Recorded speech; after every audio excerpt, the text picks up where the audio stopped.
Trois hommes et un couffin, c'est un film que j'ai vu, j'avais 9 ans. Ouais. Je vais le voir en salle avec mes parents, j'ai 9 ans. Et il est tellement bon qu'il y a eu un remake. Donc on peut parler brièvement du remake américain avec Jeff qui l'a revu, je crois, pour l'émission. Mais ce qui est quand même étonnant, c'est que Dominique Lavanant est nommé au César du meilleur second rôle. Madame Paron, Madame Rompa, Madame Paron, Rapon, merde. Rapon, Madame Rapon. Est-ce que tu sais combien de temps elle apparaît à l'écran? Et C'est- 3 Césars. Les comédies Césars. ont rarement des Césars, hein, Tommy. Tu as vu, c'est très rare qu'on récompense une comédie.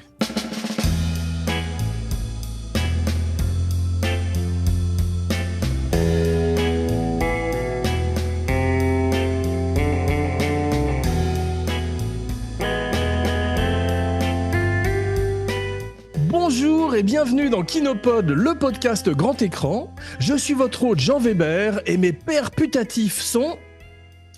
Jeff Domenech. Au clair de la lune, mon ami Kino. Et Dirty Tommy, 3 hommes et un podcast. Et aujourd'hui, tout ce que vous avez toujours voulu savoir sur 3 hommes et un couffin sans jamais oser le demander. Au clair de la lune, Pierrot répondit. Ravi de vous retrouver, mes ciné babies, Jeff, le Pierre Tchernia de la Riviera, et Dirty Tommy, le grand flingueur youtubeur cher à notre cœur, et qu'on accueille à nouveau avec bonheur dans l'émission. Welcome back, sir. Avec grand plaisir, merci Jean pour l'invitation. Ça fait très Ah, c'est- très plaisir, vraiment. Toujours un plaisir pour Très nous heureux d'être aussi. là. Et maintenant, avant de changer les couches et de faire chauffer les biberons, un petit rappel qui a son importance. N'oubliez pas de liker et de souscrire à la chaîne Abracadapod sur YouTube, avec tous les 15 jours une nouvelle fantastique vidéo de l'ami Romalenov, le babysitter de Kinopod. Et maintenant, Jeff nous résume l'histoire du film, le fameux pitch, comme si nous étions, vous l'aurez deviné, un gros prédicteur belge une fois, dans un ascenseur entre 2 étages. Michel, Pierre et Jacques sont 3 amis qui, en plus de vivre ensemble dans un même appartement, partagent le même goût pour le célibat, les femmes, l'amour libre, la bonne bouffe et le bon vin. Jacques, steward de profession, part faire un long séjour à l'étranger, tout en prévenant ses amis que durant son absence, quelqu'un doit venir leur remettre un paquet à son attention. Le lendemain, Pierre et Michel ont la drôle de surprise de découvrir sur le pas de leur porte un bébé dans un couffin. Qu'est-ce qu'on va faire? Tiens, elle se réveille. Tiens, elle rigole. Maintenant, elle pleure. Bien qu'inexpérimentés, les 2 compères se voient contraints de réorganiser leur quotidien afin de prendre soin de ce bébé tombé du ciel et dont Jacques se trouve être le père. Mais qu'est-ce que c'est que cette horreur? Parfait mon pitchounet, et maintenant c'est au tour de Tommy d'enfiler sa layette et de nous raconter la genèse du classique de Colin Serrault de 1985 et dans les mots immortels de mon philosophe de chevet Austin Powers, yeah baby. Alors, Colin Serrault, elle avait déjà réalisé 3 films. Alors, elle avait réalisé un documentaire, mais qu'est-ce qu'elles veulent? Pourquoi pas, en 77, Grand-mère en mini-série, et Qu'est-ce qu'on attend pour être heureux en 82. Et en fait, l'idée, c'est que à un moment donné, elle a dans la tête deux images, en fait. Une image de 3 hommes au-dessus d'un couffin, enfin, au-dessus d'un bébé en train de chanter, justement. Eh, ça va durer longtemps le cœur antique là? Et l'autre, une autre image d'un homme se faisant quitter par sa femme et voilà, et il se retrouve sans sa femme et tout ça. Et en fait, elle demande à son môme qu'est-ce qu'il préférerait qu'elle fasse pour le film d'après. Et le môme va choisir l'image des 3 hommes au-dessus du bébé, quoi. Donc ça va donner l'idée de 3 hommes et un couffin. Cool. Et donc, c'est ce qui va. Et après, ce sera la crise. Elle cherche un producteur et au départ, le producteur, il est pas vraiment très très chaud pour produire cette histoire de 3 hommes qui vont se retrouver avec un bébé et tout ça. Elle finit par trouver Jean-François Le Petit et pour un budget de 7 millions de francs, elle va réussir à monter ce film, quoi. Donc du coup, pour le casting, donc elle a pensé à Michel Boujna et lui, bah ça s'est fait tout de suite puisque lui, il voulait tourner avec elle. Au revoir, messieurs. Désolé que vous n'ayez rien trouvé. Merci, à bientôt peut-être. Bon retour chez vous. Faites pas le mariole, vous. Et puis bah pour Pierre et Jacques, pour le personnage donc de Roland Giraud et celui de Dussolier, ça a été plus compliqué. Il y a eu Daniel Auteuil, mais bon bah il était plus occupé sur le film de Claude Berry avec Jean de Fleurette et Manon Dessources. Donc Ouais. du coup ça s'est pas fait.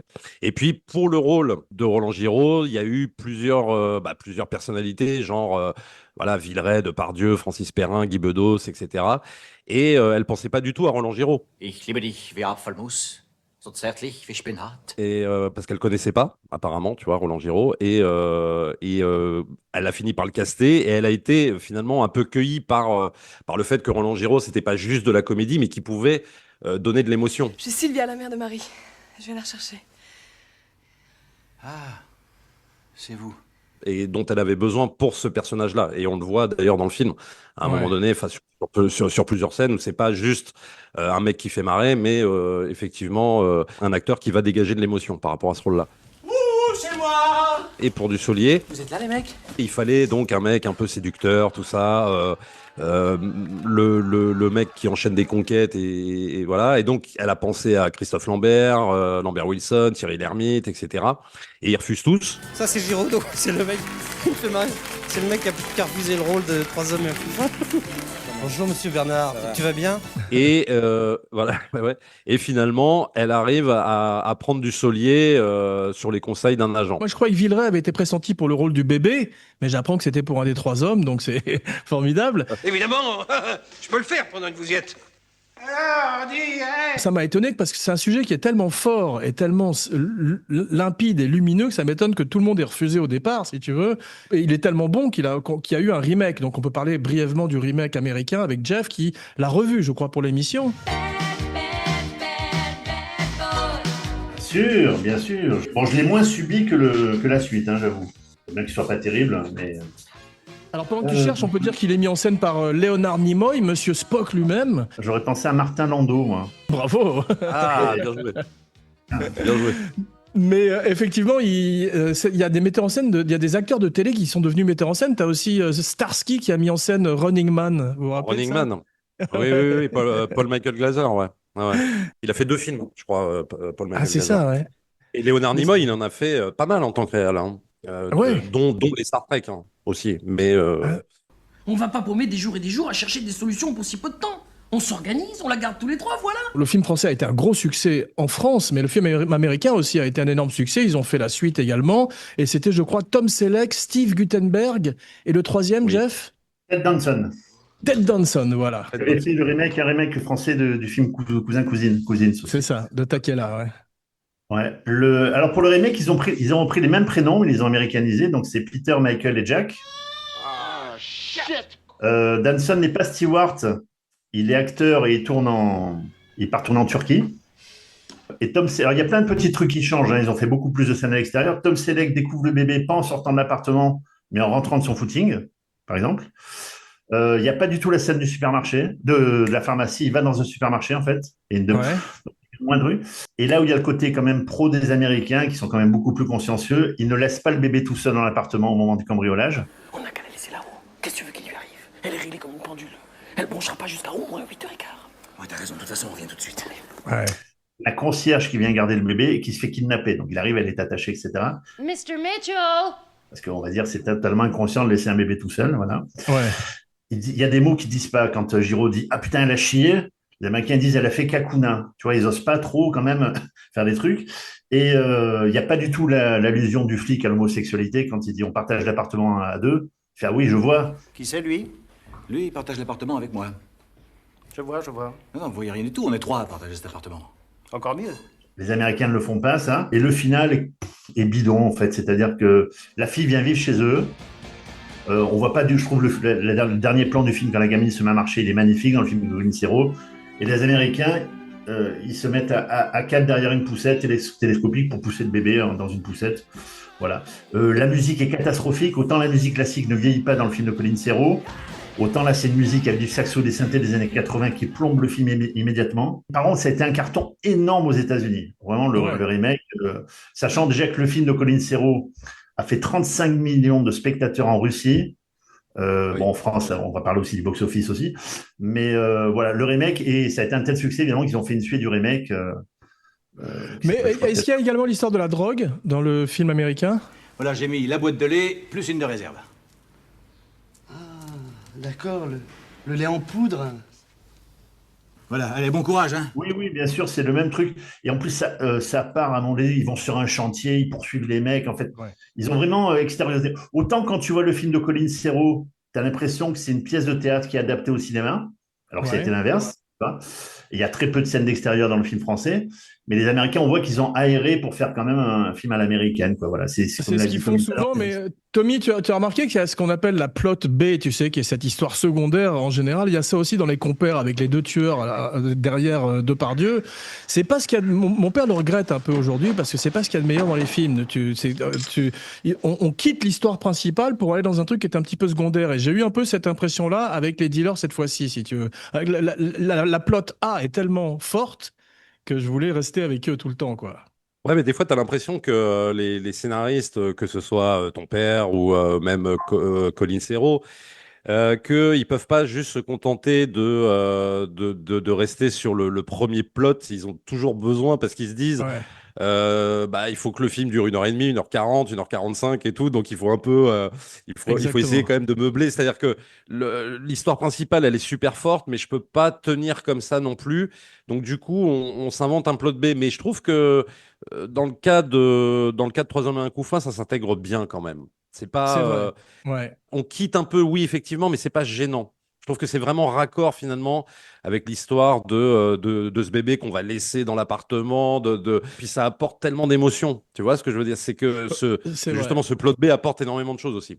Je suis d'accord avec toi, c'est un quiproquo qui fonctionne bien parce que effectivement, Ouais. ça donne une urgence et une dramatisation sans que les dealers ne soient non plus, c'est pas le cartel non plus, ils font pas trop peur, quoi, ça va, quoi. Voilà.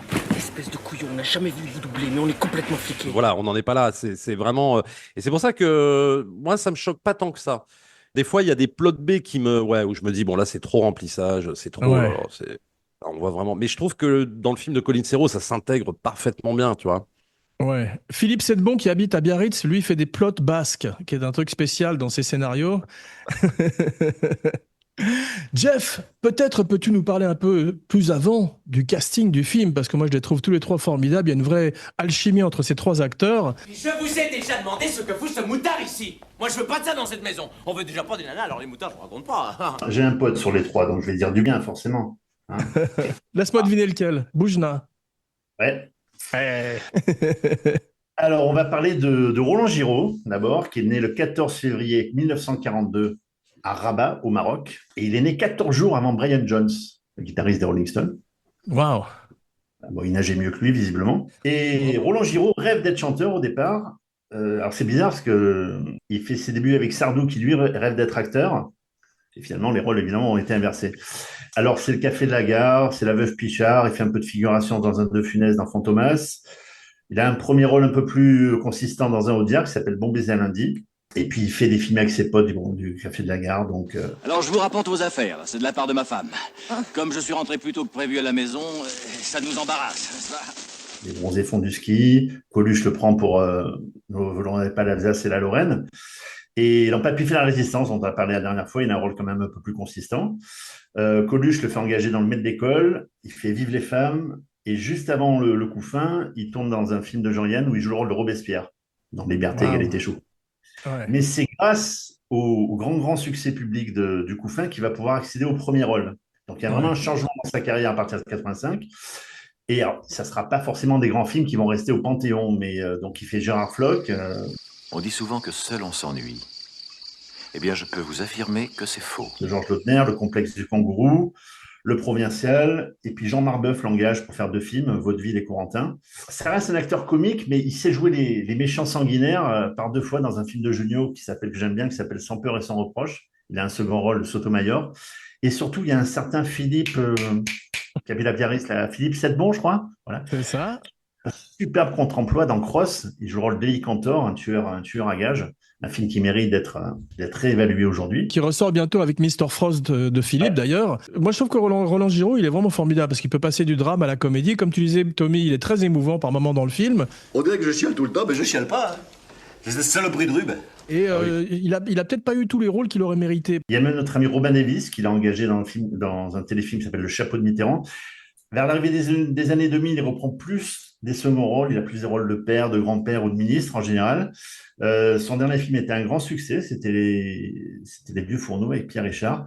Malheureusement, il a une vie privée un petit peu difficile. On n'est pas là pour parler de ça, mais on se rappelle tous malheureusement de la disparition de sa fille. et la mort de sa femme récemment. Et puis voilà, donc il a mis un terme à sa carrière. Et comme tu dis, c'est un grand comédien populaire. Voilà. Absolument. Est-ce que vous aviez vu, on va entrecouper le casting d'anecdotes et de conversations. Tu as vu la suite 18 ans plus tard, Tommy? Oui, malheureusement. C'est moi, c'est pas, je l'ai pas vu, j'avoue, donc c'est pas à la hauteur du Oh là premier, là. j'imagine. Ouais. Oh là Ah non, là. mais clairement pas. Déjà, c'est très mal. Alors, bon, sur la forme, c'est quand même très mal filmé parce que c'est un film qui est filmé, alors je sais plus, en DV, je crois, enfin, tu sais, en Ah caméra ouais. DV. Ah ouais. Visuellement, C'est c'est. horrible. Et tu comprends pas ce choix-là, déjà. Enfin, j'arrive pas à comprendre. Le seul truc qui est plutôt plaisant, c'est que ça se passe au départ dans le même appartement, tu vois, Ouais. dans l'appartement qu'on retrouve. Oui. Qui est quand même très voilà, qui est assez emblématique parce que tu sais, tu as des longs couloirs comme ça, c'est très appartement parisien et tout ça. C'est Donc un ça, ok. appartement, excuse-moi, je voudrais juste rebondir sur ce que tu as dit avant que tu continues. C'est un appartement magnifique. On se demande comment Ah ils oui. font. Tu sais, c'est comme dans les sitcoms, comme les Friends, tu sais, dans les sitcoms, qui sont toujours les Ouais. appartements absolument sublimes. Ça, c'est une tradition. C'est exactement ça. Et je crois que ça a été tourné d'ailleurs dans le 3e arrondissement de Paris ou un truc comme ça. Et cette suite, non, elle est catastrophique parce que elle a rien à raconter. Elle a rien à raconter dans ce film. C'est-à-dire que la fille, bon, bah voilà, c'est 18 ans après, donc c'est le bébé qui a maintenant 18 ans. C'est la paternité quand une fille a 18 ans. Mais c'est vraiment pas. Enfin, ça aurait pu être intéressant, parce que quand on est papa avec ta fille à 18 ans, il y a Ouais. toujours des trucs, il y a des conflits, il y a etc. Il y a l'inquiétude du père parce qu'elle a 18 ans et qu'elle va vivre autre chose. Mais tu sens elle a rien à dire sur le sujet. Et que tu peux pas faire une suite à Trois hommes et un couffin, c'est pas possible. Tu vois, il y a Ouais. des films, tu peux pas. Voilà, L'histoire a été racontée avec le premier. Tu as raison. Pour T'as en pas vu. finir avec la suite, Marie est jouée par Madeleine Besson, qui est la fille de. Pas Luc Euh, Besson. Eh ben non, de Luc Colin Serra. Serrault. Voilà. Ah non, de Colin Serrault. Alors, comme l'a dit Tommy, il n'y a vraiment pas grand-chose à sauver dans le film. L'image est horrible. Et surtout, les personnages sont agaçants. Ouais. Ouais. Il y a ce père américain, mais dès que tu le vois, tu as envie de zapper.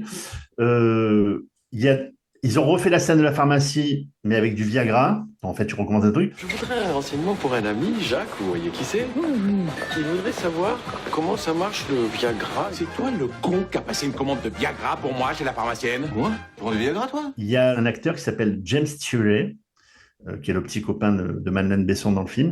Et il se trouve que cet acteur est le petit-fils de Charlie Chaplin et qui a eu un César pour le film Chocolat il y a quelques années. Et ce qui est bizarre, parce que dans le premier, si vous observez bien, à un moment donné, il y a Boujna qui est devant la télé Sylvia? et Boujna regarde La Ruée vers l'or Sylvia? Allô? Oui, oui, oui, oui. dans le film. Ouais. C'est-à-dire, c'est que 18 ans après, ils engagent le petit film de Chaplin. Mais vraiment, le film était ni fait ni à faire. Et en tout cas, le sujet est complètement raté. Mais Voilà. le premier, Tommy, il y a une élégance de mise en scène, je trouve. Il est plutôt bien filmé, hein, parce Ah que oui. elle avait pas énormément de moyens, mais c'est fluide. Et comme le sujet est tellement fort, tu n'as pas besoin d'avoir une virtuosité d'effets spéciaux ou de techniques et de choses comme ça. Elle raconte son histoire comme le ferait un Black Edwards ou des gens qui font de la comédie. Donc ça, c'est très agréable à suivre. Ah bah, c'est le genre de film, t'as pas besoin d'une réalisation incroyable, tellement le scénario Voilà. est fort. Voilà. Tellement le scénario est fort. Et si tu veux, ces trois comédiens qui composent tout ça, enfin, je veux dire, c'est incroyable. Moi, je sais que Trois hommes et un couffin, c'est un film que j'ai vu, j'avais 9 ans. Ouais.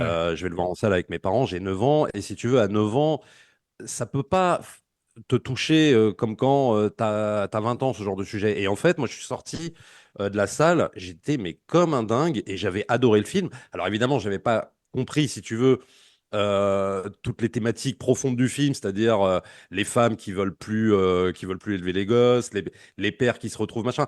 J'avais pas compris la subtilité de tout ça, si tu veux, mais le sens de la comédie déjà. C'était tellement bien joué, tellement drôle aussi, que c'est un film que tu peux regarder à 9 ans, que tu peux mieux comprendre à 20 ans, que tu peux regarder à 50. C'est Il vraiment un bouge pas, film. il vieillit pas du tout. Et en plus, Jeff, elle a un vrai regard sur ces hommes. Colin Serrault, la colline a des yeux, on pourrait dire en fait. Bravo. C'est la guerre du calembour entre Jeff et moi. C'est celui qui trouvera le pire. Mais ce qu'avait dit Colin Serrault à l'époque, il avait dit c'est l'histoire de trois crétins qui deviennent intelligents. Mais Colin Serrault, tout à l'heure, Tommy a parlé un petit peu de sa carrière, des films qu'elle avait fait déjà avant. C'est une réalisatrice qui est très en phase avec son époque et surtout très avant-gardiste. C'est-à-dire qu'elle a parlé de la liberté sexuelle, de l'homosexualité, des droits des femmes, du racisme, de l'écologie, de la santé, de toutes des thématiques qui sont encore importantes aujourd'hui. Et donc, c'est vraiment une actrice c'est pas une donneuse de leçons, Colin Serrault, elle fait un constat des choses dans ses films. Et si ce film-là a traversé les frontières et été aussi populaire dans tous les pays, c'est pas évident hein, de faire un succès français. Puisque quand tu fais 10 millions d'entrées, là, ça va au-delà du succès. Et 3 Césars, les comédies ont rarement des Césars, hein, Tommy, tu as vu, c'est très rare qu'on récompense une comédie. Ah mais oui, c'est tellement rare, c'est tellement rare. Oui, parce que finalement, il est classé quand même en comédie. Et il se prend le César du meilleur film. C'est extraordinaire. Enfin, je veux dire, là, c'est quasiment du jamais vu dans l'histoire des Césars, d'ailleurs. Ça, hein. Il y avait eu quand même les ripoux avec Zidi, Voilà, c'est un peu la surprise générale. Et lorsque j'ai posté qu'on allait faire le com, j'ai notre ami Mathieu qui me demande si le film n'était pas surestimé. Moi, je trouve pas. Je trouve pas parce que déjà, on n'a pas mis un calibre sur la tête des gens pour qu'il y ait 10 millions de personnes qui aillent voir le film, tu vois. Le film n'a rien demandé à personne, tu vois. À cette époque, dans les années 70-80, il y a eu combien de palmes d'or au festival, enfin, j'appelle des palmes plaquées or, de films qu'on a complètement oubliés, tu vois. Mais en France, tu as l'impression que certains succès dérangent. Je vais donner un exemple, tu vois. Donc, ce film-là a eu le César du meilleur film. Il y a quelques années, les Césars ont voulu faire les Césars du public. Les Césars du public récompensaient le film français numéro 1 au box-office. Alors, qui n'était pas un film qui allait rentrer au panthéon du cinéma. Quand je vais vous dire les titres, vous allez comprendre pourquoi. Mais en tout cas, c'est le film français qui avait le plus de succès. Il ne faut pas oublier que c'est grâce au succès de ces comédies populaires que tu peux financer des films plus difficiles. D'accord ? Et donc, le premier César du public, ça a été Danny Boone pour Red Dingue. D'accord ? Juste parce qu'il avait fait, je ne sais plus, 5 millions d'entrées, par exemple. L'année suivante, c'était Olivier Barrault pour Les Tuches 3. D'accord ? Donc, c'est Olivier Barrault vient aussi régulièrement. Et la troisième année, c'est notre pote Philippe de Chauvron pour Qu'est-ce qu'on a encore fait au bon Dieu, qui a fait 6 millions d'entrées. Donc, logiquement, il va recevoir le César. Eh ben non. Là, ils ont changé. Et ils ont filé le César du public à la Gilly pour Les Misérables, qui est aussi un bon film. Il n'y a pas de souci avec ça. Mais tu dis, en fait, ça dérange que De Chauvron est un César, c'est pas possible. Et donc voilà, je dis, pendant toutes ces années où tu as des mecs comme De Funès, Belmondo qui ont fait des entrées au cinéma, avec des films de Ouvry, Weber, Laudner, c'est grâce à ces films-là qu'on pouvait financer. Donc, il n'y a pas de honte à avoir une comédie populaire, quoi, voilà. Bien sûr, Bill Tommy, quand on sait à quel point c'est difficile, et j'en sais quelque chose, d'écrire une comédie, j'ai vu mon père souffrir devant sa feuille blanche pendant des années, si tu veux, c'est qu'il y a un mépris pour la comédie qui m'a toujours étonné en France. C'est pas le cas en Amérique. Mais enfin bon, c'est un débat, ça faudrait faire une émission sur ça, juste sur ce sujet-là, par exemple. Bah, c'est là où elle a été, je pense, assez intelligente, Colin Serrault. C'est-à-dire qu'en fait, elle n'a pas fait... Pour moi, Troisième et un coup fin, c'est pas une pure comédie. C'est-à-dire que c'est pas, comment dire, on n'est pas, c'est pas Oscar. Germaine, j'ai à te parler. Oui. Ta fille a un amant. Moi aussi. Quoi ? Je dis moi aussi, j'ai à te parler. C'est pas, tu vois ce que je veux dire, c'est pas une comédie. Ça flirte un peu, je trouve, Troisième et un coup fin, justement, ça flirte un peu avec Les Fugitifs. Fous le camp, toi ! J'ai pas besoin de toi, tu m'entends ? Fous le camp ! C'est-à-dire qu'en fait, on arrive à prendre un sujet plutôt comique et aller petit à petit vers l'émotion.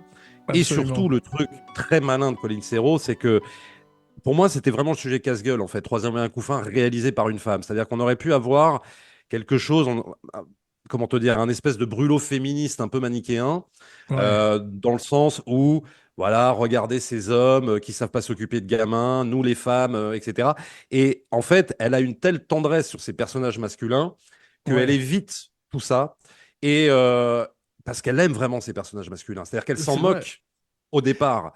Oui, puis au départ, ils donnent l'impression d'être un petit peu misogyne. Il y a un côté. Oui. Ils sont pas déconstruits, comme on dit aujourd'hui. Exactement, mais c'est ça qui est fort, c'est-à-dire qu'en fait, c'est qu'ils sont pas. Alors oui, ils sont pas déconstruits, et donc elle part là-dessus, et ça va être une source de comédie parce que ces hommes non déconstruits, comment ils vont s'occuper de gamins ? Et c'est vrai que quand tu deviens père, il y a toujours un truc un peu ridicule en tant qu'homme quand tu dois t'occuper de bébé. On a toujours un peu peur, on a toujours machin. Et donc, alors oui, elle s'en moque et ça donne le ressort de comédie. Mais après, tu sens que c'est pas, elle tire pas à boulet rouge sur les hommes en fait. C'est ça l'intérêt du film. C'est ça qui est génial, c'est que en fait, elle a beaucoup de tendresse sur ces hommes-là. Et voilà, la façon dont ils vont évoluer et tout, c'est ça qui est énorme avec ça se sent. Et le travail avec le bébé, Jeff, le travail avec le bébé, quand tu as Boujna au début qui porte ce bébé, moi j'avais toujours peur parce que d'habitude on prend souvent des faux bébés. Tu sais, il y en a un notoirement qui est très raté dans American Sniper où on voit que Bradley Cooper a une espèce de poupée, de petit bonhomme en mousse, une fois de plus, de poupée dans les bras, tu vois. Alors que là c'est un vrai bébé clé et qui a un vrai rôle. Et on a peur à la fois et en même temps on est ému. Arrête de pleurer maintenant. Tu arrêtes, oui. Arrête. Fais dodo. Mais qu'est-ce qu'il fout ce con? Et puis ça donne des grandes scènes après, comme celle de la pharmacie dont on va parler. Mais Jeff, je te rends la parole sur le casting. Oui, alors on va parler de Michel, bien sûr. Alors, Michel Boujna est né le 3 novembre 1952 à Tunis, 21 jours avant Thierry Lhermitte et 15 jours avant la mort de Paul Éluard. Il arrive en France à 11 ans et il souffre du déracinement, évidemment, quand tu arrives de Tunisie et que tu débarques en France. Je crois qu'il était à Bagneux. J'étais très malheureux. Ça fait rire tout le monde quand tu dis que t'es malade petit. Je sais. Il y a un type un jour, il m'a dit mais arrête de te plaindre. J'ai dit mais si je m'arrête de me plaindre, je gagne plus ma vie. Il a des rêves d'acteur et après le bac, il passe le concours d'art dramatique à Strasbourg et il est recalé à cause de son accent tunisien. Et il fait ses débuts dans les années 70, il fait des petits cafés-théâtres. Et dans les années 80, il monte ses propres spectacles, il commence à mettre en scène Albert, Anatole, et c'est son spectacle Les Magnifiques qui va avoir un immense succès. Et le cinéma va forcément lui faire un appel du pied. Et juste avant Troisième coup fin, il fait un film français à sketch qui est un peu oublié, qui s'appelle Tranche de vie, dans lequel il partage des scènes avec Laurent Antonelli, des scènes de lit en plus, donc il aimait souvent parler à Jean-Paul, puisque c'était l'ex-compagne de Jean-Paul. Troisième coup fin va lui amener le César du meilleur second rôle. Et puis des grands metteurs en scène vont faire appel à lui. Tu as Lakdar Amina qui fait la dernière image, John Berry, un très joli film qui s'appelait Voyage à Paimpol, Gérard Houry, bon, qui fait pas son meilleur film avec lui, Lévi et Goliath, mais c'est Gérard Houry. Claude Zidi, le grand Claude Zidi, qui lui fait faire la totale. Et un film un petit peu oublié dans lequel il livre une grande performance, d'ailleurs, il a été nommé au César pour ça, qui s'appelle Le Nombril du Monde, d'Ariel Zetoun. Il fait vraiment une grande performance. Dans Les Misérables de Claude Lelouch, il a un second rôle. Il fait aussi un second rôle, il joue Sganarelle dans Le Don Juan de Weber. Jacques, pas Francis. W, avec un W. Il passe à la mise en scène, il fait un très joli premier film qui s'appelle Père et Fils, avec un des derniers grands rôles de Philippe Noiret. Et il réalise aussi Trois amis et Le cœur en braille. Et au théâtre, récemment, il a fait un immense Harpagon dans l'adaptation de L'Avare. Mais il a une vraie... Michel, pour le connaître dans l'intimité, c'est un homme drôle, généreux et qui a de la mémoire, ce qui est très rare dans ce pays, et qui adore raconter des blagues. Je me rappelle quand il venait nous voir avec Jean-Paul, c'était vraiment une super bande. Tommy, tu connais, on peut voir sur YouTube cette fameuse soirée qu'il a passée avec Coluche, Jean-Paul et Boujna. Pourquoi je suis là? Parce que je suis bien là. Vous déconnez? Je suis bien là. Où ils sont ivres morts tous les trois et et Jean-Paul essaye désespérément de promouvoir le disque de Carlos Sotomayor, je crois. C'est le même mais en petit. Regardez, il en pleut. Il en pleut. Il a pissé de rire, je pense que c'est un grand c'était classique marrant de la cette séquence comédie. aussi. Ouais. Ouais. C'était rigolo. Mais il a vraiment la vis comica. Hein. Il est à chaque fois qu'il illumine à chaque fois les scènes. Il a presque un côté, j'avais oublié, Harpo Marx, tu sais, avec sa coiffure et sa dégaine de clown. Quelqu'un peut me faire une petite place sur la table? Vous partez? Vous pouvez me faire une petite place sur la table pour poser Ça va pas du tout, Clotilde. Il faut que je la raccompagne, elle tient plus debout. Tu peux me faire une petite place sur la table Tous? pour poser Mais pourquoi? Je sais pas, ils avaient l'air fâchés. Tu pourrais me faire une petite... Pierre! Dites, est-ce que vous pourriez me faire une petite C'est place à cause sur de la la table môme, il pour supporte que pas je les puisse- mômes. Il est, c'est un vrai comique, avec un grand C, quoi. Il y a pas de doute. C'est peut-être l'élément d'ailleurs peut-être le plus féminin un peu, je trouve, dans Détroit, je trouve. Ouais. C'est-à-dire qu'il y a un côté un peu, outre le fait qu'effectivement il soit super drôle, mais je trouve qu'il y a vraiment une sensibilité qui va se démarquer, je trouve, des deux autres rôles, je trouve. C'est vrai, puis aucun des trois n'est caricatural, ce qui est formidable. Comme tu dis, elle ne tire pas à boulet rouge, elle n'en fait pas des clichés, et ce sont des êtres de chair, et ça c'est formidable. Et puis tu as des grands acteurs comme Dussolier, effectivement, qui amène toute sa présence et qui joue ce rôle de séducteur de façon très subtile, je trouve. Pour l'époque, c'est vrai, le film a 40 ans cette année, hein. Putain, ça fait drôle de se dire que la petite a 40 ans aujourd'hui, quoi, tu vois, tu te dis waouh. Et c'était vraiment quelque chose de nouveau, tu vois. Et le truc de comédie, c'est qu'elle a joué sur les situations inversées, Colline Serrault. Et aujourd'hui, ce serait un film d'horreur. C'est-à-dire 3 boomers hétéros qui enchaînent les femmes, qu'il n'y a aucune chaîne qui te finance le film, hein. Ça, je peux te le dire. Hein. Oui, ça c'est une certitude. Et c'est l'époque où Jean-Jacques Goldman avait écrit cette fameuse chanson « Elle a fait un bébé toute seule ». Tu vois, c'est vrai que cette époque-là. Et en fait, je trouve qu'aujourd'hui, quand tu revois le film, c'est un ovni parce qu'il n'y a rien qui prédestinait un film pareil. Il n'y a que Roland Giraud qui est sur le tournage, a dit les gars, on va faire un succès. Wow. Dussolier et Boujna le disent. Eux, ils pensaient faire un petit film comme ça. Et Giraud dit ce film-là va fonctionner. Bon, évidemment, au bout de 5 millions de spectateurs, il ne pensait pas que le film ferait autant de succès. Ouais. Mais il est quand même dans les plus grands succès du cinéma, du cinéma français, quoi. Alors que tous ces films-là, en général, sont des films programmés pour le succès. Quand tu fais Les Visiteurs, ce genre de film, tu vois. Là, Le Troisième coup fin, c'est fait, comme l'a dit Tommy, avec 7 millions de francs. C'était un petit producteur qui a cassé sa tirelire pour faire le film. Tu peux pas imaginer que ça va devenir un phénomène de société. Et en fait, pourquoi le film a fonctionné? Parce qu'à l'époque, les films ne sortaient pas sur les plateformes au bout de 4 mois. Les films restaient en salle. Donc, on y allait. On allait en salle, tu vois. Ouais, et là, je vais bien encore sûr. je vais faire mon Pierre Tchernia de l'audiovisuel. Mais quand même, cette jeune génération qui surfe sur Netflix, etc., n'a pas connu les joies d'aller dans un vidéoclub, louer une VHS. Tu vois ce que je veux dire?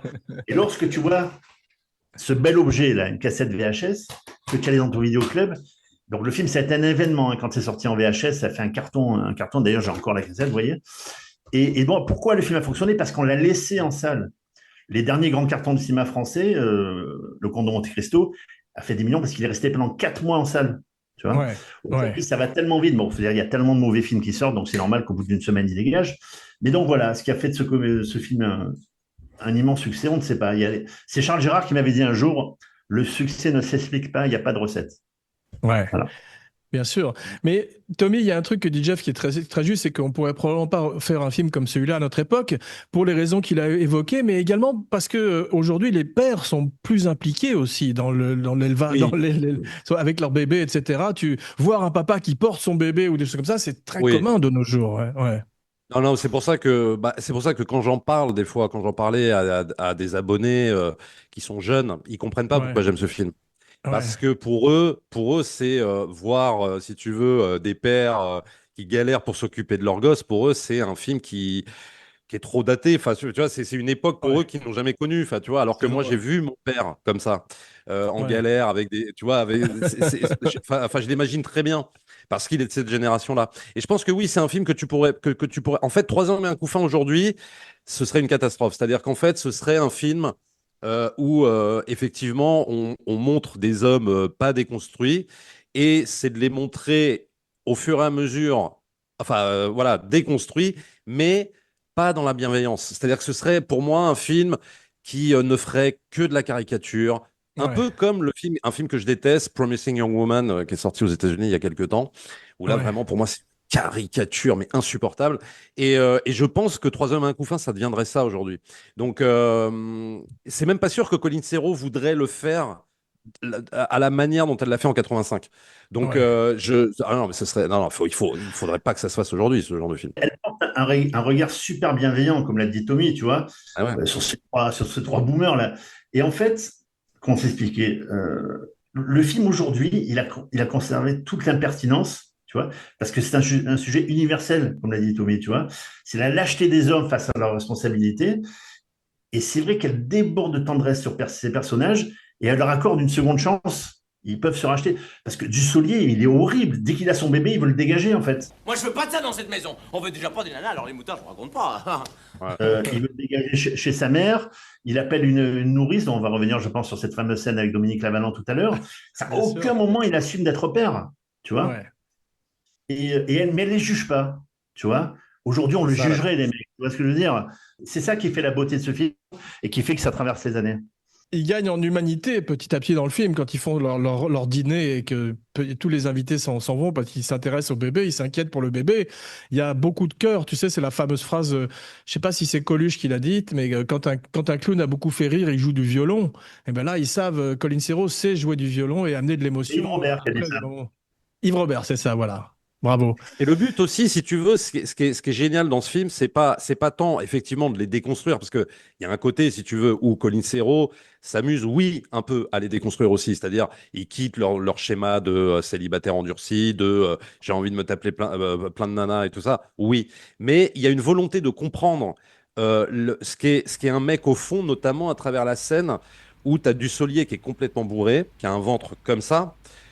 Tu sais, où il n'arrête pas de boire, de picoler, tout ça, une fois que la fille est partie. Et que, donc, quelque part, il a un ventre de femme enceinte. Je suis enceinte.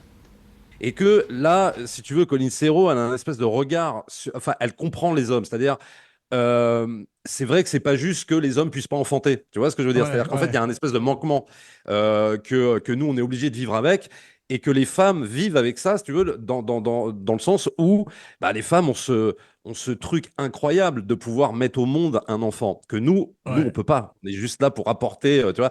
Et c'est pour ça qu'elle tire pas à boulet rouge. Et c'est pour ça que ce film est fort. C'est vrai, tu parles de la scène sur le banc avec Xavier Mali, là, où elle est magnifique quand il parle de Adam et Ève et de la côte d'Adam et tout ça. Moi, si je pouvais refaire le monde, si j'étais Dieu, voilà ce que je ferais. Je fabriquerais Adam avec la côte d'Ève. Ah oui. C'est une idée, ça. C'est très bien écrit parce que moi j'adore le dialogue quand il est simple. Tu sais, là, c'est pas très branché, il n'y a pas de référence pop culture. Quand il demande, par exemple, ah bon, il y a 3 vitesses sur le biberon, tu sais, dans la pharmacie, c'est de la pure comédie. En même temps, c'est sans que ce soit en recherche de comique. Voilà, c'est ça que je veux dire. C'est ça qui est fort. C'est ça. Ça, c'est la grande force.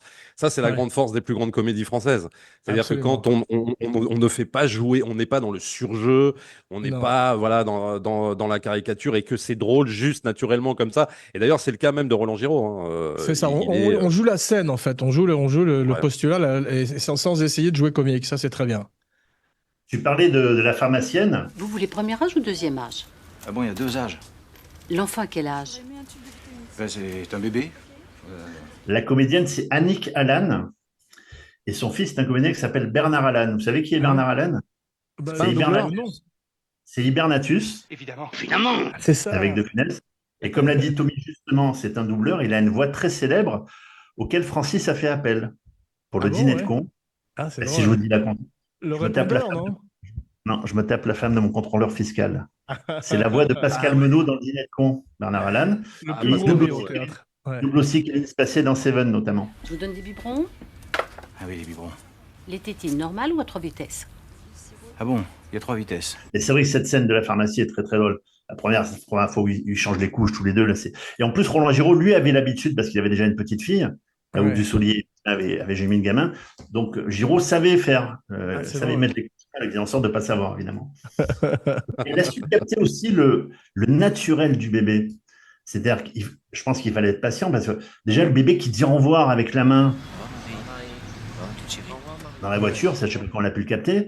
La petite, lorsque Roland Giraud lui donne le biberon, elle lui touche le visage. En fait, tu vois, il y a des moments de tendresse, parce que c'est pas évident, comme l'avait dit Francis, de diriger un enfant, c'est très compliqué. Hein. Mais là, un bébé, tu peux donner aucune indication à un bébé, tu es obligé d'attendre. La scène où elle pisse sur le canapé, je pense qu'ils ont dû attendre un moment avant. Bien sûr. Avant qu'il arrive, quoi.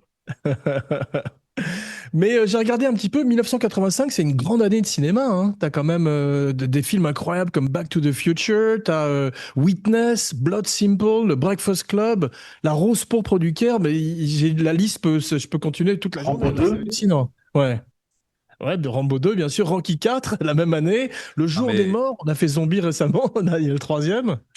C'est là où tu dis c'est improbable ce succès, quoi. C'est-à-dire que, alors, je pense que vraiment le film est trop bien écrit et trop bien joué, mais je veux dire, 10 millions d'entrées au milieu de tous les films que tu viens de citer, parce qu'effectivement, 85, c'est une année incroyable, quoi. Mais vraiment, incroyable. En termes de cinéma américain, quel film français aujourd'hui pourrait surnager comme ça au milieu de tant de grands films? Tu vois ce que je veux dire? Exactement. C'est improbable. Il y a encore quand tu vois le film d'Artus il y a 2 ans, un petit truc en plus, qui n'était pas programmé pour faire 10 millions, tu vois, qui est une comédie très réussie. Hein. Voilà, c'est des trucs comme ça, c'est touché par la grâce, ce genre de film, ce que m'avait dit Lautner un jour. Hein.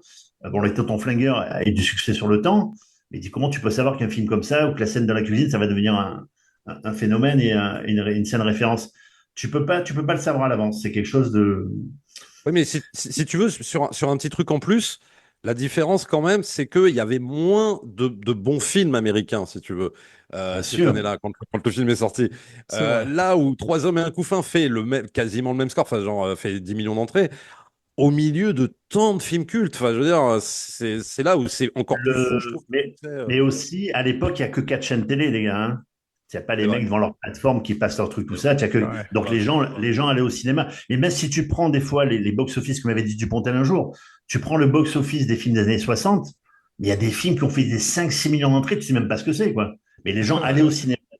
C'est vrai. C'est vrai qu'un petit film français tourné, c'est presque un huis clos, le film, hein, tourné dans un appartement qui fait et ben, qui dame le pion à Stallone, c'est quand même assez incroyable, quoi. C'est vraiment. Mon Dieu, dire que je suis grand-mère. Dis donc, toi, tu aurais pu me prévenir avant quand même. Et Marthe Villalonga, ça c'est un bonheur à chaque fois qu'elle apparaît. C'est comme une espèce de Bernard Blier femme. C'est un moteur de comédie. Le film passe une vitesse quand elle arrive. C'est la classe, quoi. À chaque fois, ouais, elle est incroyable. Dans chaque scène, elle illumine les scènes. Enfin, c'est incroyable. Puis ce rôle qu'elle a, quoi, pareil. Alors là, on voit bien l'homme en désarroi total parce que non seulement t'as la femme de la jeune génération qui laisse le gosse, mais de l'ancienne génération qui va prendre aussi sa liberté. Et ça, c'est super drôle. C'est vraiment trop drôle. Et c'est un truc qu'on retrouve un peu aussi dans La Crise, d'ailleurs. Quand ils vont chez Maria Pacôme et qu'elle leur dit... un autre moteur de comédie, Maria Pacôme, extraordinaire. Ouais, clairement. Ouais. Clairement. Et à propos de grandes comédiennes, comiques, Dominique Lavanant qui joue le rôle de Madame Belloc. Tu te rappelles Madame Belloc dans La Malédiction? C'était la nourrice qui venait s'occuper de Damien. Puis alors, Madame Rapon. Alors écoutez, Madame Paron. Rompa. Rapon. Madame Rapon. Madame Paron. Madame Rompa. Madame Paron. Rapon. Merde. Rapon. Madame Rapon. Rapon. Oui, c'est ce que je disais. Madame Rapon. Pardon. Juste avant, ils avaient fait le Papy fait de la Résistance 2 ans auparavant, parce qu'ils finissent en couple à la fin dans les dossiers de l'écran, Giraud et Lavanant. Mais ce qui est quand même étonnant, c'est que Dominique Lavanant est nommée au César du meilleur second rôle. Est-ce que tu sais combien de temps elle apparaît à l'écran? 1 minute 40. Monsieur, je suis douée d'une patience infinie avec les enfants. Mais je ne suis pas qualifiée pour soigner les fous. Je vous salue. Bien le bonjour chez vous. Incroyable. Oh la vache. 1 minute 40, j'ai chronométré. 1 minute 40, et elle est nommée au César du... Bon, elle l'a pas eu, hein. Mais ça fait penser, en fait, en une scène et en 1 minute 40, ou même tu sais, Ned Beatty a gagné l'Oscar du meilleur second rôle pour Network. Sa scène doit faire 4 minutes 30 à l'écran. Et tu comprends pourquoi il a gagné. En fait, tu peux vraiment marquer un film avec une bonne scène, en fait. Madame, monsieur, bonjour. Je suis Pierre Rambal-Cochet. Combien vaut cette maison? Non, elle n'est pas à vendre, monsieur. Regarde, Daniel Secaldi dans Le Jouet. Quand Michel Bouquet vient acheter la maison, il a une scène, Daniel Secaldi. Il est extraordinaire dedans. 3. Comment? 3 millions si vous partez tout de suite. Je comprends pas. C'est vrai. Il en impose. Hein. Et la scène où le flic demande leur papier et qu'il y a le landau dessus. Je vais quand même pas aller au poste comme ça maintenant. Arrêtez! La moto se barre. Et regardez bien, la moto se barre dans une rue et au coin de la rue, il y a un mec, c'est même pas un figurant, hein, c'est un mec qui passe par là, il a une veste rouge, il sort, et il voit le flic siffler, et le mec fait demi-tour, il a peur du flic et il regarde la moto se barrer. Et donc on voit que c'est un mec qui est pas du tout dans le film. Pas du tout. La scène est assez hallucinante. Ouais. Mais Boujna est dessinateur de bande dessinée, Tommy. C'est des métiers de cinéma, ça, tu vois, comme Brigitte Fossé dans La Boum, où ils sont souvent soit dentistes ou architectes, tu sais, en particulier dans les comédies françaises, j'ai remarqué. Ouais, c'est vrai, à cette époque-là, il y a beaucoup on retrouve beaucoup cet archétype de personnages, dessinateurs, architectes, on les voit toujours, c'est sur leur table à dessin. Exactement. Il y a le côté, non, c'est vrai, on retrouve souvent ce truc-là. Un peu moins après, hein, je crois d'ailleurs, dans le cinéma français, mais à cette époque-là, ouais. Samy Frey aussi dans César et Rosalie. Ah, c'est ça, voilà, exactement. Ouais. Et comme architecte, tu avais Charles Bronson dans Le Justicier dans la ville, architecte le plus improbable de l'histoire du cinéma. Alors, on a dit que c'était Léonard Nimoy qui avait réalisé le remake de 3 hommes et un couffin, célèbre pour son rôle de Spock. Et si tu regardes le film, à un moment donné, Roland Giraud lit des bouquins sur des grands pédiatres, etc. Bien sûr. Et c'est le docteur Spock. Ouais, très connu. Docteur Spock qui a réalisé un truc, et puis Spock, des années plus tard, qui a réalisé le film. C'est quand même... les coïncidences sont bizarres. Ce qui est très touchant, c'est comme Giraud et Boujna deviennent des professionnels du bébé après. T'as vu, ils sont incroyablement aiguisés et ils deviennent comme des mères poules pour cet enfant. Et ça, on peut pas ne pas être touché. C'est amusé et touché à la fois, quoi. C'est toute la force du sujet. En fait, c'est drôle parce que c'est comme une anticipation de ce que deviendront les hommes plus tard. C'est-à-dire, en gros, quand on voit ce film en 85, ça, la scène dont tu parles, Jean, pour moi, c'est vraiment un pur ressort de comédie, de voir des hommes en train de dire, regarde, le biberon, il est à 3 vitesses et tu dois faire ci, tu dois faire ça. En 85, ça appelle vraiment à rire. Mais ça anticipe complètement, finalement, ce que les mecs vont devenir, quoi. C'est-à-dire, maintenant, un mec qui te dirait, bon, alors voilà, la couche, tu la mets comme ça, machin, tu changes le biberon comme ça, etc. c'est plus drôle, c'est bon, bah c'est commun, quoi. C'est le quotidien, ouais. Mais à l'époque, on était quand un mec faisait ça, il était considéré un peu quand même comme un extraterrestre, quoi. Enfin, tu vois. Et Jeff, tu sais ça, en fait, il y a un seul bébé dans le film. Ils ont pas, parce que souvent, quand tu tournes avec des bébés, ils prennent des jumeaux, tu sais, pour pouvoir alterner ou un autre bébé. Ouais. Non, le remake américain, ils ont pris deux petites sœurs jumelles. Pour le remake français, il y a 2 bébés. Jennifer Moret, qui est restée comédienne aujourd'hui, et une autre qui s'appelle Gwendoline Mourlet, qui, elle, est sortie du système, n'a pas fait carrière dans le cinéma. Et ce sont elles qui jouent le rôle de Marie, mais elles ne sont pas sœurs, pas du tout. Donc, je pense qu'ils ont pris des petites gamines qui se ressemblaient. Comme dans Shining, les jumelles. Les jumelles, ouais. Je peux pas m'empêcher de parler de film d'horreur. Le nom de Dussolier, Jacques Duchemin. Je ne sais pas si c'est pas un petit clin d'œil à Zidi, parce que dans La Nouvelle Cuisse, il y a Charles Duchemin et Jacques Tricatel. Ah ouais, peut-être. Des deux, tu vois. Et j'aime beaucoup la scène où ils sont un peu jaloux entre eux. C'est à savoir celui qui s'occupera le mieux de la petite, tu sais. Quand il y a Roland Giraud qui revient à l'improviste et qui voit Boujna complètement gâteux, qui fait des papouilles au bébé. Salut Michel, je suis juste passé prendre un dossier. Il est là.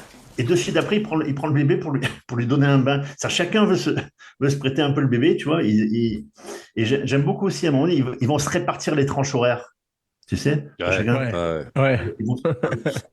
c'est hyper touchant. Mais quand tu vois les dialogues, aujourd'hui, tu pourrais plus faire des trucs comme ça. Ce que balance Dussolier, il fait « Ah, les bonnes femmes, je leur foutrais de ces baffes. » Ah non, les bonnes femmes, je te jure, les bonnes femmes, je te leur foutrais de ces baffes, moi. Ouais, putain, ouais, effectivement. À mon avis, ça serait compliqué. Mais la scène dont beaucoup de gens se rappellent, c'est la chanson Au clair de la lune que tu as chantée magnifiquement au début, Jeff. Pour une fois, tu chantes, ça m'a fait plaisir, ça m'a touché. Mais c'est vrai que c'est extraordinaire, ces 3 hommes qui se mettent à chanter avec cette fille qui entend ça à côté. C'est une fois de plus une vraie scène de comédie, ça. Au clair de la lune, mon ami Pierrot. Ah bah là, les rôles sont inversés, quoi. C'est-à-dire qu'en fait, t'as la femme, t'as la nana. Eux, ils sont là en train de chanter, voilà, et t'as la nana qui est dans le lit, qui sort et qui dit. Enfin, tu vois, tout est inversé, quoi. C'est ça qui est génial, vraiment. C'est les femmes deviennent des hommes, les hommes deviennent des femmes, quoi. Enfin, c'est vraiment. Enfin, en tout cas pour l'époque, quoi. Pour l'époque, parce que c'est vraiment. très moderne. Et Philippine Leroy-Beaulieu, on n'a pas parlé d'elle encore, puisque c'est la maman donc du bébé. Bonjour, je suis Sylvia, la mère de Marie. Je viens la rechercher. J'ai été surpris qu'elle appelle pas plus souvent. Elle s'inquiète pas de laisser un bébé comme ça, ces 3 types. C'est vrai que il y a un moment donné, on se demande, mais qu'est-ce qu'elle fait, quoi? Elle est où? Pourquoi? Est-ce qu'il n'y a pas un moment aussi, quand même, où on lui en veut un petit peu, quoi? Parce que tu te dis, merde, quand même. Et je sais. Alors, ça, c'est toujours ce que je me suis toujours un peu posé la question. Quel regard elle a, Colin Serrault, à ce moment-là? Et comment on peut l'interpréter? Est-ce qu'on peut lui en vouloir? Est-ce que non, au contraire, il faut la comprendre? Je me suis toujours un peu posé la question, tu vois. Après, on voit qu'effectivement, elle est débordée. Comme une mère seule, elle a beaucoup de mal à élever l'enfant et à mener une vie professionnelle. Donc, elle a sa rédemption. Mais je me suis posé la même question que toi, Tommy. Et il y a un truc qui m'a frappé et qui marque aussi beaucoup le film, c'est qu'il n'y a pas de siège pour bébé. Il n'y a plus de Marie. On va la coincer à l'arrière dans la poussette. En 85, t'as vu? On met le bébé dans une poussette à l'arrière avec des ceintures. C'est vraiment une autre époque. C'était à l'arrache, hein, putain, la vache.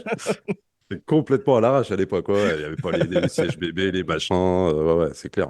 Ah non, et ça montre bien, en pleine nuit, quand la petite, elle pleure, j'aime bien cette scène, il y a un mimétisme, tous les deux, ils se lèvent comme 2 zombies, tu sais, en pleine nuit. Ouais.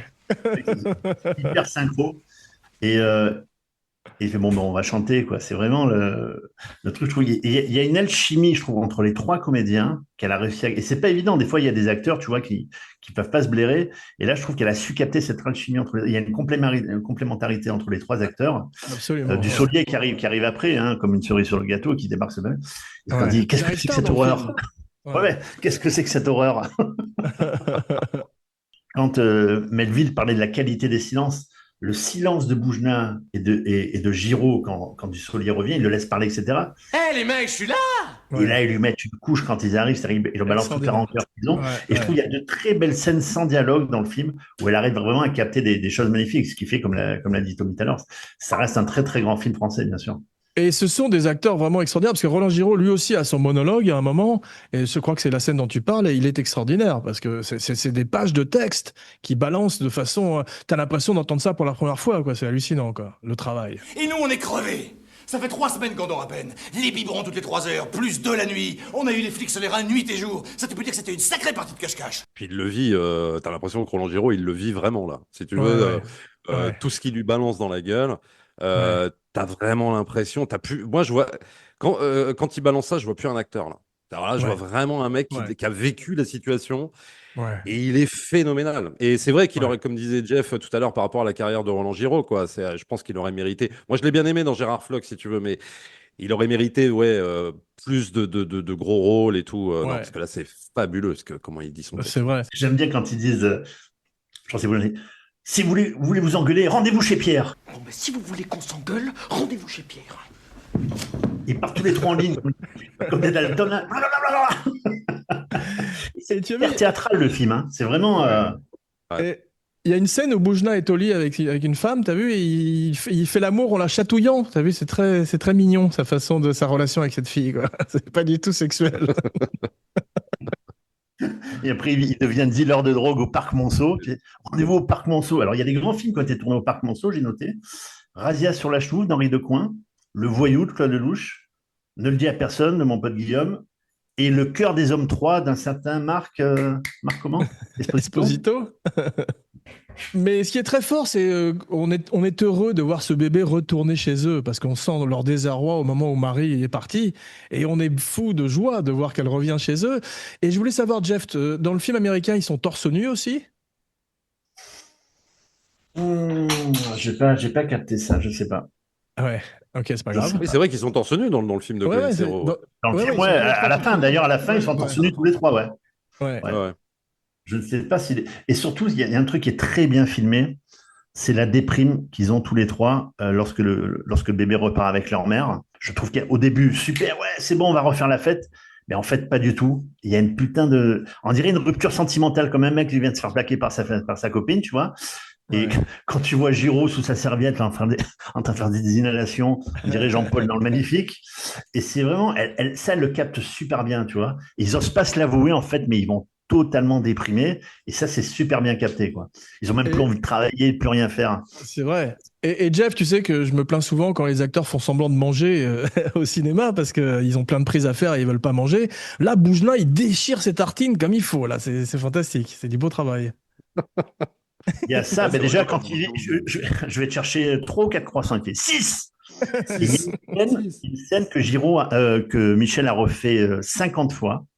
Tu sais, quand il a son sandwich et sa bière à la main. Je lui ai fait 4 buts. Ah non, mais quel connard! Quand il essaie de placer une phrase, mais Roland Giraud le coupe tout le temps. J'ai fait 4 buts. Ah non, je te jure, ce mec, il commence à me gonfler sérieusement, hein. J'ai fait 4 buts. Enfin, cet abruti, il aurait quand même pu me dire un mot. 4 biberons pour le voyage. J'y arriverai, nom de Dieu. 50 fois, il a fait refaire il le dit vraiment. Elle a fait façon Francis Weber dans Les Compères, hein. 50 fois une scène, c'est quand même phénoménal. À la Kubrick. À la Kubrick, tout à fait.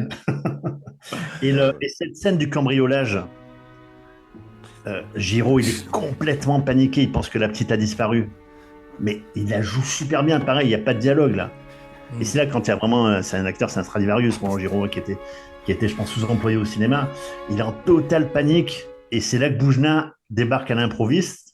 Il le voit et il a honte parce que la pudeur d'un homme, tu vois, pas montrer qu'on a des faiblesses et on a des failles. Et ça, elle le capte super bien, je trouve. Vraiment. Et c'est vrai que Roland Giraud, il a une formation théâtrale qui lui sert énormément dans le film. Ouais. Dans un film comme ça, c'est très utile. Dussolier aussi, d'ailleurs.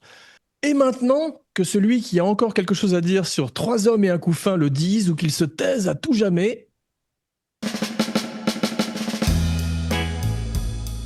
Bien, merci mes cinébuddies pour ce voyage le long de l'allée des souvenirs. Vous fûtes des babysitters hors pair, P-E-R-E-S bien sûr, Jeff, le plus grand défenseur du cinéma français que je connaisse, et Tommy, la gâchette facile mais un cœur en or et un cinébuddy pour la vie. Merci. Merci beaucoup Jean pour l'invitation. Le plaisir est partagé. On se retrouve très vite pour un nouveau podcast grand écran. En attendant, n'oubliez pas bien sûr de liker et de souscrire à la chaîne Abracadapod sur YouTube, avec tous les 15 jours une nouvelle fantastique vidéo du maestro Romain Lenoff, son Katia Lazareva, et bien sûr abonnez-vous aussi à la chaîne de Tommy si ce n'est pas déjà fait. Maintenant, voici venue l'heure de dire vos noms et vos phrases signatures, la fameuse catchphrase. Jeff Domenech, rouvrez les vidéoclubs. Et Dirty Tommy, pour toute la jeune génération, voyez, regardez et revoyez encore 3 hommes et un couffin, vous allez trop kiffer. Bravo. Je fus Jean Weber pour Kinopod. Je suis à Bangkok sur un coup fumant. Et maintenant, This is a man's world. This is a man's world. But it would be nothing, nothing without a woman or a girl. Ouais, ouais.